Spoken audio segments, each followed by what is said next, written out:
အားလုံးပဲမင်္ဂလာပါရှင်အစားဆုံးတင်ဆက်ပေးသွားချင်ပါတယ်နားဆင်ပေးပါအောင်ရှင်ကိုရီနွေရွာစဉ်ခါးများညနေဆောင်ဆိုမြို့ပေါ်ရှိပြိုကြီးပြိုလဲပြိုပေါက်စတွေဖီးလိန်ပြင်ဆင်ဝစ်စားပြီးအပြင်ထွက်လန်တလိုက်ရတာအဲ့ဒီချိန်ဟာအိမ်တွေမှာအဖြူမဲတေးပေတွေတောင်မရှိကြများတယ်တမျိုးလုံးရဲ့အားထားစရာကဗရမများရုပ်ရှင်ရုံနဲ့ရွှေပြည်အေးရုပ်ရှင်ရုံရှိလမ်းမှာဆိုတော့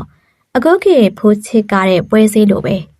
ညနေဆောင်ဆိုမုံတယ်ရီရောပီချီဘူစီပေါင်းရောက်တဲ့အသေးရီရောရုပ်ရှင်ရုံအောက်မှာနမူနာကတ်ထားတဲ့ဇက်ဝေခန်းတွေကဓာတ်ပုံလေး9ပုံ6ပုံလောက်ကိုတိုးဝှီးကြည့်နေကြတဲ့သူတွေရောရုံဝင်လက်မှတ်ဖြတ်တဲ့သူတွေရောရှောက်ပြန်တန်းပြီးခြေအေးဝမ်းရောင်တွေရောစီကားနေတာလူပြိုကြီးလူပြိုလဲလူပြိုပေါက်စနာတွေက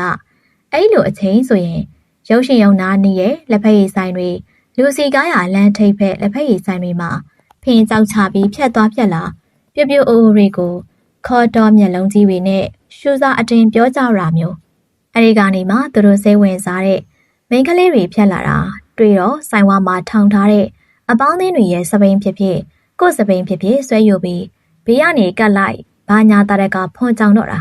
ဒီလိုအထာတွေရှိနေတော့အပြိုပေါက်ဆနာကိုရီတငယ်ချင်းအုပ်စုဟာလေညနေဆောင်ဆိုကျူရှင်အကြောင်းပြအိမ်ကနေအစောကြီးထွက်ပြီးစပိန်ကိုစီနဲ့လူစီကားရလမ်းတွေမှာဖလန်ထဖက်ပြရတာမော်လဲမော်ချွေးလဲပြန်လိုက်လာတဲ့ဘဲရီဟာကိုမျောလင့်ထားတယ်လို့မဟုတ်ပဲ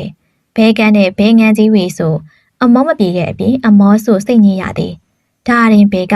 အိမ်ရောက်ဘိုးတော်မဲတော်အမတော်ရဲ့အပေါင်းအသင်းရှိရဲ့လမ်းကနေမသိပဲကော့တော့ရှိုးပြပက်စီမိလို့နောက်ကဘဲကက်တွေကတ်လိုက်လာတာမြင်ရင်ပဲတည်င်းကအမလီအမသမီးလေအခုသမီးလေနင့်ညီမလေကျူရှင်မတက်ပဲဟိုဆေးပဲတကောင်တွေတွဲပြီးစီးသွားကြတာကြည့်ထင်အောင်နော်အဲ့လိုကောလာဟာလာကြမှာရေတိန်ကနှိပ်ရသေးကိုစိတ်ကြရီးစားရဖို့ခက်တာကတမျိုးဘာဆိုဘာမှမပါရသေးပဲသူများအတင်းမှာငုတ်တုတ်မျောရတာကတမျိုးအင်းရမိပါတွေရလေဘာတမ်းမှမကြားချင်ဘူးနော်ညီရီးစားပါညာထားခြင်းဆယ်တန်းအောင်ပြီးမှစဉ်းစားကြလားအဲ့လိုတစ်ချက်လို့အမိန်နဲ့ဒီရောလေငါရီးစားထားရဖို့ဆယ်တန်းဆိုတာကြီးကိုအောင်ရမဟဲ့ဆိုတဲ့မိုတီတွေရပြီးစာကျဲချင်စိပေါ်လာတော့တာဆယ်တန်းအောင်လို့တက္ကသိုလ်ကျောင်းသူဘဝမှာကန်ထူးစွာနဲ့ကိုသဘောကြလေးနဲ့ရီးစားမဖြစ်တစ်ဖြစ် easy ကလေးရှိရောရှိသေးရဲ့နိုင်ငံရေးတွေကြောင့်ကျောင်းတွေကပိတ်ပစ်တာနှစ်ချီဒါနဲ့ပဲတို့သိတတိယမိရဲ့သူလေးရေတို့သိတတိယပါတော့သူရေဆိုပြီးတကာလအပြန်အလှန်စာချွန်လွှာပါကြရတော့တယ်ရီးစားမဖြစ်တစ်ဖြစ်ကဘယ်နေမှမသိသေးခင်စာပိုသမားကြီးရဲ့အိမ်ရှိကဖြတ်သွားဖြတ်လာခြင်းအတိအကျအကုန်သိကုံပြောရရင်စာပိုသမားကြီးကိုတော့သူ့ကိုယ်စားထင်ပြီးဖြတ်ခနဲ့အရေးမြင်တော့ရင်ခုန်တော့တာအိမ်ဝဝင်လာတာမြင်ရင်ပဲလက်မဆွဲယုံတမဲဝမ်းသာအားရခေါင်ပေါက်အတင်းကြိုရတာဆိုရများသူစီကစာပါလာတယ်ဆိုပြီးပြောရမယ်ဆိုရင်အောင်သွဲတော်ကြီးပေါ့တခါတလေစာအိတ်ကောပိတ်တဲ့နေရာတွေကဘောပင်ထိပ်ပြားလေးနဲ့လိမ့်ပြီးအဖောက်ခံထားရတဲ့လက်စာလက်နာနဲ့ဒီလိုနဲ့နှိဝက်လဲကြားရောစားအလားကျဲသွားပြီးတနေ့လောက်တည်းကြားရောသူ့စီကလုံးဝစာမလာတော့ဘူးတရင်ပြန်ကြတာကသူနေတဲ့မြို့ကမိန်းမနဲ့ရသွားလေရဲ့ကိစ္စမရှိဘူးကျောင်းမပြီးသေးတာထက်ရှာလို့ရသေးတာပေါ့ဒီလိုနဲ့ကျောင်းပြန်ဖွင့်တော့လေဟိုရေးတီတွေနဲ့ရွေရင်နောက်ဆုံးနေရောက်လာရောအယိုးတွေချိတ်ကားနေလို့မဖြစ်တော့ဘူးအမြန်အဖက်တင်အောင်ရွေးမဟဲ့ဆိုပြီးရီးစားတယောက်ချိတ်လိုက်ရတယ်မကြပါဘူးကျောင်းပြီးနေတော့နီးဖို့ကြိုးစားရအောင်ဂရိအထက်နဲ့ဝမ်းနဲ့ပက်လက်အိမ်ပြန်ခြင်းတွေရောက်ခဲ့ပြန်တယ်သူကလေသူနဲ့အနီးဆုံးဖြစ်တဲ့အိမ်ကဖုန်းနဲ့ပတ်ပြီးကိုကနယ်မျိုးဆိုတော့အနားပက်လက်အိမ်ကဖုန်းကမရှိဒါနဲ့ပဲတစ်ပတ်တစ်ခါနှစ်ပတ်တစ်ခါဆိုသလိုအော်ပီဂျေအဲလီအော်ပရေတာရုံးကနေကြီးစားစီဖုန်းခေါ်ရတယ်နယ်မျိုးလေးဆိုတော့မြို့ကြီးပြကြီးတွေလို PCO အခွဲတွေလည်းမရှိပင်မ OPJ ရုံးကိုပဲဖုံးချိနိုင်သူအနေကလွဲကိစ္စကြီးငယ်အကုန်လွဲဆက်ကြရတာမျိုး OPJ ဆိုတာကဖုံးပြောရင်ခက်တူပြောရင်မကြရလို့အကျေကြီးအော်ပြောမှကြားတဲ့ရုံးမလို့ကို့ဘာသာနာမည်ပေးထားတာပါအဲ့ဒီရုံးမှာလည်းကိုလိုလူတွေအများကြီးပဲခုံပူလေးပတ်လေဖုံး3လုံးလောက်တင်ထားပြီးတခါခေါ်3ယောက်ပတ်ချာလေကျမ်းမြင့်ပေါ်မှာခေါင်းချင်းဆိုင်ထိုင်ကြပြီးကိုနဲ့ဆိုင်ရာတွေစီခေါ်ကြရတာမျိုးနောက်မှလည်းတန်းစီကြားနဲ့စောင့်နေကြတာအများကြီးအလှည့်ကြနေလေအဲ့ပါတယ်ဟယ်လိုကိုနဲ့ပြောချင်လို့ပါအေးဟေးခဏကင်ထားနော် ကိုသွားခေါ်ပေးနေပြီ။ကိုင်းထောင်းနော်။ဟုတ်။တအောင်အကြမှာတော့အေးဒီမှာရောက်ပြီဟေ့။ဟယ်လိုအတန်းအပြေးလွှားလာရလို့ဖုတ်လိုက်ဟဲနဲ့လူကြားမှာလေမဆက်နိုင်အောင်ပြေးလွှားဆိုကိုင်းဆောင်ရင်းနဲ့ပဲ10မိနစ်လောက်ဆိုအော်တိုဘေးကတက်နေရကိုဟယ်လိုမောင်လားမေပါအနားကတန်းစီဆောင်နေတဲ့လူဝေရဲ့မျက်လုံးတွေကမကြည့်ပေမဲ့ကိုစီမမန်းအတွေ့အကြုံရာသိနေပြီနေရက်တွေကလည်းကားပြီးထောင်တက်နေနိုင်သည်ဒါပေသည့်ဒါတွေကိုဂရုစိုက်ဖို့အချိန်မရမိနစ်တိုင်းစက္ကန့်တိုင်းဟာငွေနဲ့ဆက်ပြီးတန်ဖိုးကြီးလုံးနေဒီကြားတဲ့ operator ကအရာရှိမမကကို့အမေရဲ့အမျိုးအရင်းချသည်ဒါလည်းဂရုစိုက်နေလို့မဖြစ်ပြောတင်တာပြောရမှာပဲအမေကတက္ကသိုလ်ရောက်ရင်ရီးစားထားပြီဆိုပြီးတော့ခွင့်ပြုထားလေကိုကကြောင်းပဲပေးနေပြီဟယ်လိုမောင်အရန်တတိယပဲတိလားဟယ်လိုမေဘာပြောလိုက်တာလဲယင်မောင်ဘက်ကမကြရလို့တစ်ဖက်ကမကြရလို့စွတ်အော်ပြောနေတာနားတဲ့အတိုင်းကနေဖုန်းကိုနားကနေအမြန်ခွာပြီးမိဘကကြားရတယ်မောင်ရဲ့တွတ်ပြောနောက်ဦးတက်သွားပဲအင်းကြားရပြီစွတ်ကမေဘာပြောလိုက်တာလဲဟင်စွတ်ကငါဘာပြောမိပါလဲနားဦးသွားလားဟုတ်သေးပါဘူးသူ့ရှိရသိပြီအရန်တတိယပဲပြောလိုက်တာစကားအကြောင်းကိုအစမနေပြန်ခောက်တွေ့ပြီးမှအရန်တတိယတာပဲလို့ရီးစားစကားကိုတယုံလုံးကြအောင်မိုင်းနှုံနေထက်တင်လိုက်ရတယ်ဒီတော့မှတစ်ဖက်ကမောင်လည်းအတူတူပေါ်မိရဲ့လွမ်းနေရလွမ်းလို့မေးစီပူကြပြလေးတွေတောင်ဆက်ထားသေးရဲ့ဟုတ်လားဒါဆိုအခုရွတ်ပြစားပွင့်အကြိုင်းနေမှရောက်မှာမောင်ရွတ်ပြမယ်နော်အဲ့ဒီနေရာပန်းတွရောင်ဝမ်းဆက်လေးနဲ့ချစ်သူမြင်ရခိုက်မှာဦးလေဒီအကိုပင်ကျွန်တော်ခေါ်ပြီနော်အရေးကြီးလို့ပါအကိုအမြန်လေးပြောပေးနော်အကိုကအခုမှစခေါ်တာညီလေးရဟုတ်ကဲ့ပါကျွန်တော်အတော်အရေးကြီးနေလို့ပါရုတ်တရက်မောင်ဘက်ကနေဖြတ်ဝင်လာတဲ့စကားတန်ကြောင့်နည်းနည်းတော့ဖီးပြက်သွားတယ်မောင်ဘက်ကလည်းယူလက်စာကပြားရှေ့ဆက်မတဲ့ခဏအတန်ပြောက်သွားတယ်နောက်လူကအတင်းလောနေရောမှုကဘယ်ဝင်ပါတော့မလဲဟယ်လိုမောင်အင်းမောင်ကကြပြားကိုစိတ်ယိုပြပေးမယ်အစောပိုင်းလောက်အသက်မပါတော့ဖီးကျဲသွားတဲ့ပုံရတယ်မောင်ကနောက်လူကိုလည်းအားနာနေပုံရတယ်ဒါနဲ့ပဲဖီးလေးပါလေးပြန်ရအောင်ကိုကပဲ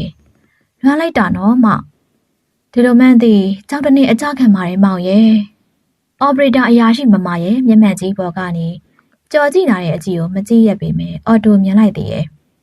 ဒါမျိုးလုပ်ဖို့တွေးစရာလားဆိုတဲ့အကြည့်မျိုးကိုင်းနော်ဂရိဘေဘီမဖြတ်ရအောင်ဂရိဘေဘီခဏဖြတ်တယ်ခလင်းကိုကျင်လာပြီနော်ဗုဒ္ဓကိုနဲ့ခေါင်းကျင်းဆိုင်ပြောနေရဲ့ကောင်မလေးစီဟာအီစီညောက်ညဲ့ပြောနေရကနေသူ့ပေါင်သူထုတ်ပြီးငိုမလို့ရှိမလို့ချဲပစ်နေတဲ့အတန်ကနားမထောင်ရပဲနားတဲ့မျက်စိတွေအလိုလိုဝင်လာတော့တယ်တစ်ဖက်ရောက်သွားတဲ့စိတ်ကိုဖုံးစီအာယုံပြန်ချပြီးမောင်အလုပ်စူးစမ်းနော်စိတ်ချမေမောင်အခုစူးစမ်းနေပါပြီအနားမှာလူများလားမေအင်းပေါ့အော်ပီတယ်ရုံးမဲမောင်ရဲ့ရှိရပေါ့အတန်တွေဝင်လာလို့အင်းလေအနားမှာမေတို့လိုပြောနေကြရှိရပေါ့လွမ်းချောင်းတတိယချောင်းစကားကြောင့်မရောက်တော့ဒါနဲ့ပဲကျောင်းတော်ကအကြောင်းနေတတိတရရဗီရှင်ပြန်နေတော့မှာပဲဟဲ့အကောင်နေငါဖုန်းရှောင်းနေရကြပြီနော်အခုဖုန်းဆိုင်ရာလူကိုနာမည်လွှဲပြောမှနှင်းလာခိုင်းတာနှင်းအချိုးတွေပြင်းနှင်းမရငါသူများမိမ့်မပဲလို့ငိမ့်ခန်းနေမထင်နဲ့ဟဲ့ငါလိုက်လာခဲ့ရမလားပြောလာကုန်ပြီဒီရက်ထိနှင်းပတ်ဆက်မပို့နိုင်တာနှင်းအစံဘယ်မရငယ်စီရောက်သွားလို့လဲနားရဲစုကနေဝင်လာတဲ့ဘေးဖုံးဟာအတန်ကြောင့်ကိုမှုကိုဘဲမှထွက်မသွားအောင်လွတ်နေရဲ့ဘဲနားတစ်ဖက်ကိုကမန်ကတန်လက်ညှိုးလေးနဲ့ထက်ပိတ်ထားပြီးဆက်ကြည့်ရတယ်ဘယ်လိုအနောက်ရှက်တွေနဲ့ပဲတွေ့လဲလျူရှုပြီးတအားယုံပဲထားတတ်တာကကျင်သားရနေပြီတရားမကျင့်သေးလို့သာသောတာပန်မဖြစ်တာနောက်ကတန်းစီရဲ့လူတွေကလည်းတရွရွနာယီဝတ္တတာ45မိနစ်လောက်ကြွားခြင်းတွေလွမ်းခြင်းတွေစုံစည်းနှဖာခြင်းတွေကျင်းအစုံတောင်ပြောင်းထွေလာရွာသမားမှွေလို့ပြီးမှဖုံးကိုမချခြင်းချအလွမ်းမပြေချလိုက်ရတော့တယ်ပတ်စံရှင်းပြီးရနဲ့အော်ဘီကျယ်ရုံးကထွက်လာတဲ့ကိုမြက်ခွက်ကဘသူဘလို့ဆက်စုကြည့်တလောကလုံးကိုတယောက်တည်းရှိတယ်လို့မှုရတဲ့မျက်ခွက်ကြီးနဲ့ရီးစားနဲ့ကြိုးရတာဒီခေတ်လိုလွယ်တာမှတ်လို့စကေးအတော်မြင့်မျက်ခွက်အတော်ပြောင်းနိုင်မှဘသူတွေဘလို့နားဆွနေတလောကလုံးကိုယူသားနဲ့ကိုနှစ်ယောက်တည်းရှိတယ်လို့မှုတင်ပြီးပြောနိုင်မှ တီကြတဲ့ကမှာကန်ဒီယာဆိုတာကစမ်းကျဲတာဖုံးနေမပေါ်သေးရောဒီဘက်အဝင်လဲပေးရဟိုဘက်ကအထွက်လဲတောင်းလို့ပေးရနှစ်ချီကြာလာတော့မောက်ကမြလဲဖုံးဆိုင်ကဦးလေးကြီးကိုဖုံးကျွေးတွေမဆက်နိုင်တာနဲ့သူ့ကြပြားတွေရွတ်ပြတိုင်းဖုတ်ခနဲ့ကြိတ်ကြွေကြတတ်တဲ့ဦးလေးကြီးရဲ့သမီးဟာကျွေးနဲ့ကောက်သိန်းတာလဲစင်းခံလိုက်ရရှာတာပဲကို့မှာနှောက်ရည်စာထက်ရောက်ဖို့ကလေဒီဘက်ခေတ်လိုဖုံးနေ Facebook တွေမပေါ်သေးတော့နှမျောတတ်တာစွာနဲ့အသေးကွဲလီတာပေါ့အဲ့ဒီမှာတဲ့အလက်ကားဖြစ်သွားတဲ့မုံဘိုးကိုပြန်တွဲကြည့်ပြီးယောက်ျားတွေကိုစိတ်နာမိလာတယ်တစ္ဆာမရှိယောက်ျားတွေကိုအရှမ်းမုံပြီးဇက်သိမ်းမှမပေါင်းရတဲ့ဝိထုတွေပဲရွေးဖက်ပြီးဇက်လိုက်မင်းသမီးနေရအငားခံစားဖတ်တော်တာကိုကီလို Facebook မှာ like လွှင့် status တင်ပြီးအသေးကွဲပြဖီးပြလွမ်းပြလို့မှအခွင့်မရတာဒီလိုနဲ့သွေးအေးသွားချိန်ရောက်တော့နောက်ရီးစားတယောက်ကိုဘယ်လိုရှားမယ်မသိ Facebook သာပေါ်နေခဲ့ရင်ဒီပြဿနာအလွယ်လေးချစ်သူနဲ့လမ်းခွဲကို့အသေးတွေကွဲဆိုပြီးလာတာပါတာကိုပုံလေးနဲ့သာတွဲတင်အောက်ကနေလိုက်တွေမှန့်တွေနဲ့အားပေးကြမယ်ကိုမမောင်နေတပုံကြီးဒီနေ့ကွယ်နောက်နေ့နောက်ရီးစားအသေးထက်ရတယ်ခုများတော့ကို့မှာရီးစားရှာဖို့တက်စရာကြောင်းလည်းမရှိအသက်က30တဲ့ရှောက်လာပြီးလက်ရဟန်ရေးပြရမယ်အရွယ်လည်းမဟုတ်တော့ရက်ွက်တရားဟာတွေနဲ့ကလည်းကောမစွန်ဘူချင်းတူပေမဲ့ဟန်ကိုဘူးနဲ့ကိုရွာနာမြက်ရွာနွားမစားနောက်ဆုံးတော့အားကိုးစရာမိဘပဲရှိတော့တယ်ဆိုတာအတွေးရောက်လာမိရဲ့မိဘတွေဆိုတာကလည်းညီးတို့ရှေးထုံးလည်းမပယ်နဲ့ဈေးသုံးလည်းမကျွမ်းနဲ့တာတွင်ရှေးရိုးဆွဲဆုံးမတတ်တာသမီးကညာအခါမလင့်စင်နဲ့ဆိုရယ်ရှေးထုံးကြတော့တစ်ချက်တောင်စရင်နဲ့ထက်မသွင်းဘူးမိဘဝေတရား၅ပါးတည်းပါပြီးမြဲဒီအချက်ကြတော့မျက်စောင်းတောင်လှည့်မထိုးပဲမတိကြောင်စောင်းနေရများမတက်တာတဲ့အစုံအမေတို့သမီးကိုသူများတွေလိုယောက်ျားရှာပေးစားဖို့များအစီအစဉ်လေးပါလိမမရှိကြတော့ဘူးလားဟင်မိဘဝေတရားလည်းပါတယ်နော်အမလီတော့ကျုပ်တုံကလည်းညီးဖေကိုမိဘတွေပေးစားလို့ရတာမဟုတ်ပါဘူးဒီလိုပဲရှာခဲ့ယူခဲ့ရတာအေးရှာပေးလို့စိတ်အခန်းသိရင်တော်သေးရဲ့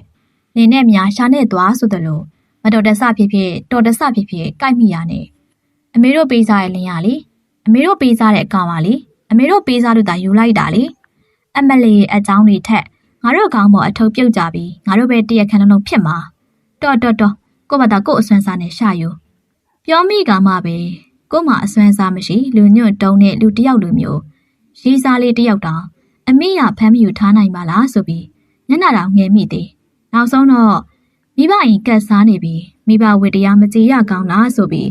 စူဆောက်နေလို့ကလည်းရတာမဟုတ်လေတော့မတက်တာတော့ပဲမိဘကိုရေချိုးညစားကိုရီးယားကကြည့်ဘဝနဲ့ကျင်နေပြီးအပါးတွေနဲ့ရှင်ခုန်ခဲ့ရတာ10နှစ်နီးပါဒီလိုနဲ့ဟန်ဖုံးစွာကြီးပေါ်လာတော့ထိတ်စီကလေးနာကတ်လာပြီးဈေးကြီးတို့အနာမကန့်နိုင်သေးသလိုဘာမှလည်းဖုံကြောင်မသိသေးဘူးအဖေညီဦးလေးဖုံကြီးအိမ်ကိုကြွလာတော့မိဘတွေနဲ့စကားတွေပြောကြရင်ဖုံကြောင်စကားဆက်မိကြတယ်ဟဲ့တကမရဲ့ကိုပေါ်တဲ့ဟန်ဖုံးစွာကလေအရန်ထူးဆန်းတာဘယ်လိုမျိုးလေးလဲဖေ။တစ်ဖက်ကခေါ်လိုက်ရင်လူယုံလေးပေါ်လာတဲ့ခနန်းကွက်တွေကလည်းခလုတ်နဲ့မဟုတ်တော့ပဲမှန်ပေါ်မှာတီးပြီးလို့ပေါ်နေရဟဲ့။နဘက်နဲ့ရင်အဲ့ဒီမှန်ပေါ်ကအကွက်လေးပဲလက်နဲ့တုပ်လိုက်တာနဲ့ရတယ်ဆိုပဲ။ကျုပ်အသိရန်ကွာတကကြီးတယောက်ကိုင်နေရပြတာ။ဖေနာယူသွားအဲ့ဒီပစ္စည်းတွေကစကားပြောလို့လိုက်မိရဲ့တဲ့အမေပြီးတော့နိုင်ငံသားမှာရှိနေတဲ့သူကိုတော့ဖုံးမှန်ကွက်ကဘာလေးတိုးလိုက်ရင်ဆိုလားဟိုဘက်ဒီဘက်လူပုံမြင်ပြီးစကားပြောလို့ရတယ်ဆိုပဲ။ဦးစင်းနဲ့ငငယ်ကဆိုအဝိုင်းကြီးရဲ့ကအပေါက်လေးတွေတဲလက်ညှိုးထည့်ပြီးဒီလောက်လှက်ခေါ်ရလေဖုံးကလည်းရှားပါလိုက်တာမပြောနဲ့ဦးလေးဖုံးကြီးတို့ငငယ်ခစ်တုံးကလည်းရှားပါဖုံးအဝိုင်းကြီးရဲ့ကအပေါက်လေးတွေတဲလက်ညှိုးထက်ဒီလောက်လှက်ခေါ်ခဲ့ရလို့များရီးသားနဲ့ကွဲပြီးဖုံးကြီးဝတ်တာများလားမသိကိုရီငငယ်ခစ်တုံးကတော့နဘက်ခလုတ်လေးတွေကိုဒီလောက်နဲ့နှိပ်ရတဲ့ခေစက်တံမှုလဲကူဆုံးဖြစ်တဲ့ဖုံးနေရှားပါတဲ့ဘယ်ခေတ်မဆိုဒီလောက်ကြောင့်လည်းအသေးကွင်းနိုင်တယ်လို့ကြောက်ကျဲကြောင့်လည်းရီးသားနဲ့ပြတ်နိုင်တာပဲဒါအကိုအဖြစ်နဲ့ရှင်ပြီးဦးလေးဖုံးကြီးကိုပါဆွဲထက်တွေးမိနေရဦးလေးဖုံးကြီးကတော့ဆက်ပြောနေအောင်အခုတော့တိုးတက်လာလိုက်တာပြီးတော့အဲ့ဒီဖုံးကဓာတ်ပုံရိုက်လို့လည်းရတယ်တဲ့အမေကျုပ်ထိုင်ရဲ့ပုံတော်ချက်လက်ပြီးပြသေးကာလာကိုစွန်နေရများအပြင်ကအတိုင်းပဲကျုပ်တို့ငငယ်ကများဓာတ်ပုံတပုံရိုက်ဖို့ဓာတ်ပုံဆိုင်သွားပြီးရိုက်ရတာအဝေကြီးအုပ်ထားရတာနဲ့မိဘေဖွင့်မျက်နှာကိုထိုးရတာနဲ့မျက်တောင်မခန့်နဲ့ပြုံးထားမယ် ready 1 2 3ကိုအသက်အောင်ကြည့်နေရတာနဲ့ဒါတော့အဖြူမဲပဲရတာဦးလေးဖုံးကြီးပြောတာကိုနားထောင်ပြီးဖုံးခေါ်ရင်လူယုံလေးပေါ်တယ်ဆိုတဲ့ဖုံးဓာတ်ပုံကိုလို့တက်လို့ရိုက်လို့ရတယ်ဆိုတဲ့ဖုံး နိုင်ငံခြားအလူတော်လှမ်းကြည့်မြင်ရတယ်ဆိုတဲ့ဖုန်းဆိုတာကောလာဟာလာလို့တကက်လူလူနဲ့အင်္ဂါဂျိုးကလွတ်တဲ့ဗကံများပြန်ပုံမြင်လို့တအံ့တော်နေရီမာကမတုံးကြသေးဘူးလေဦးလေးဖုန်းကြီးပြန်သွားတော့စိတ်ကူးရင်မိတယ်ဒီလိုဖုန်းမျိုးကင်ရလို့ကတော့ရီးသားနဲ့ကိုယ်စရာပြက်စရာဘာကြောင့်မှမရှိဘူးလို့ထူးဆန်းအောင်ဝယ်ရာဟန်ဖုန်းစွာကြီးကိုငါတနေ့ဝယ်ကင်နိုင်ရမဟဲ့စိတ်ကူးရင်တွေးတော့ရင်လေးထိတ်စီစားကြော်လာတဲ့ဟန်ဖုန်းစွာကြီးကိုဝယ်သုံးလာနိုင်ပြီကိုကသာနောက်ကြပြီမဲ့တက်နိုင်တဲ့သူတွေကအစိုးကြီးတွေကဝယ်သုံးနေကြတာအဲ့လိုကနေမှအစပြုပြီး Facebook ဆိုတာကြီးကိုဖွင့်ပြီးတေချာလေးသုံးတက်လာချိန်မှာတော့ကို့အရွယ်ကစမီခရုလာရင်မေးရမယ့်အရွယ်ကိုလွန်လာခဲ့ပြီ။နီကုံထုတ်တော့ကိုရီအပြိုကြီးဖြစ်ရတယ်ဆိုတာရေးစားလေးတယောက်ရဖို့လွယ်လွန်းတဲ့ခုခေတ်လိုဟန်ဖုန်းတွေ Facebook တွေမပေါ်သေးလို့